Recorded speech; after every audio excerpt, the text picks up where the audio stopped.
ছোটোবেলায় দেখতাম আমাদের মায়ের বাড়িতে যা চাষবাস যারা করতো জন্মজুর তাদের জন্য ছোটো খুদের ভাত এবং ভাতের সঙ্গে ডাল মেশানো ভাত হতো।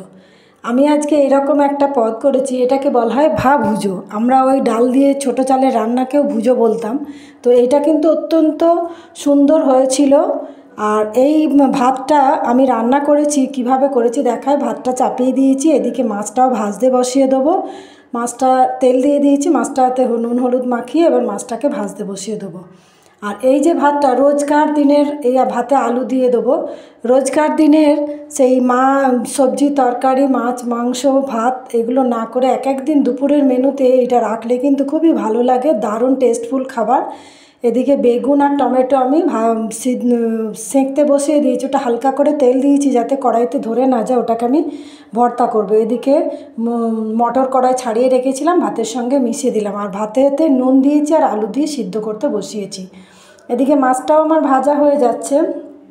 মাছটা ভাজা হয়ে গেলে আমি তুলে নেব, নিয়ে এবার বেগুনটা দেখে নেব বেগুন আর টমেটোটা সিদ্ধ হয়েছে কিনা। একটা পিঠ উল্টে দিই, এটা কিন্তু ভাজা খাবো না, এটা আমি ভর্তা করব।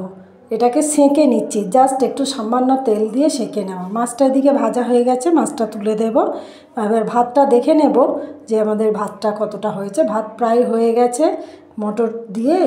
এই ভাতটাকে আমাদের এখানে স্থানীয় ভাষায় বলা হয় ভুজো। তার সঙ্গে এই আইটেমগুলো করতে হয়। একদিন আপনারা অন্তত বাড়িতে করে খেয়ে দেখবেন, এটা দারুণ টেস্টি হয়। আমাদের তো খুবই ভালো লেগেছে, আমার ইচ্ছা হচ্ছে আরও একটা দিন করব। আর এই শীতের সময় মটরশুঁটি ওঠে, এই সময়ই এই রান্নাটা এক একদিন হয়। প্রতিদিনের খাবারের থেকে একটু আলাদা হয়, ভালো লাগে। এদিকে কড়াই চাপিয়ে দিয়েছি, কড়াইতে তেল দিয়ে দিয়েছি। তেলেতে এবার আমি গরম মশলা দেবো, এলাচ দারচিনি লবঙ্গ আর তেজপাতা দিয়ে একটুখানি গরম করে নিয়ে তারপরে দুটো পেঁয়াজ কেটে রেখেছিলাম, পেঁয়াজটা দিয়ে দিলাম। পেঁয়াজটা দিয়ে তারপরে এটাকে ভালো করে নুন দিয়ে দিয়েছি 1 চামচ, নুন দিয়ে ওটাকে ভালো করে লালচে লালচে করে 1.5 চামচ আদা রসুন দিয়ে দিলাম পেস্ট। দেওয়ার পরে টমেটো দুটো কেটে রেখেছিলাম, টমেটো দিয়ে দিলাম। টমেটো দেওয়ার পরে এবার মশলাগুলো দেব, হলুদ লঙ্কা ধনিয়ার গুঁড়ো জিরের গুঁড়ো এগুলো দিয়ে আমি আগেই নুন দিয়েছিলাম। এগুলো মশলাটা একটু কষিয়ে নেবো, মশলাটা কষিয়ে নিয়ে এবার মাংসটা দিয়ে দেবো।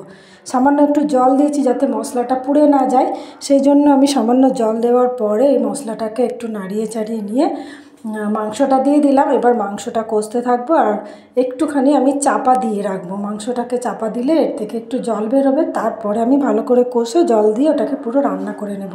শুকনো শুকনো হয়ে এসছে, জলটা বেরিয়েছে, 1 চামচ গরম মশলার গুঁড়ো দিয়ে দিলাম। দিয়ে এটাকে ভালো করে কষতে থাকবো।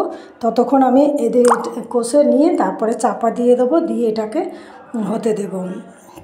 তারপর এটা আমার হয়ে যাবে, আমি ভালো করে নাড়িয়ে চাপা দিয়ে দেবো। দিয়ে আরেকটা ফ্রাইং প্যান বসিয়ে দিলাম, ফ্রাইং প্যানে এবার আমি তেল দিয়ে দিলাম, তেল দিয়ে গোটা কতক শুকনো লঙ্কা দিয়ে দিলাম। আর এই ভুজোর একটা বিশেষত্ব হচ্ছে ঝাল ঝাল রেসিপি হয়, এই রেসিপিটা প্রচণ্ড ঝাল ঝাল হয়। যাদের ঝাল খেতে খুব পছন্দ তারা এই রেসিপিটা করে একবার খেতে পারেন। এই রকম মেনু। এদিকে শুকনো লঙ্কাটা আমি গরম ছিল বলে ঠান্ডা করতে দিয়ে এদিকে বেগুন আর টমেটোর খোলা ছাড়িয়ে নিচ্ছি।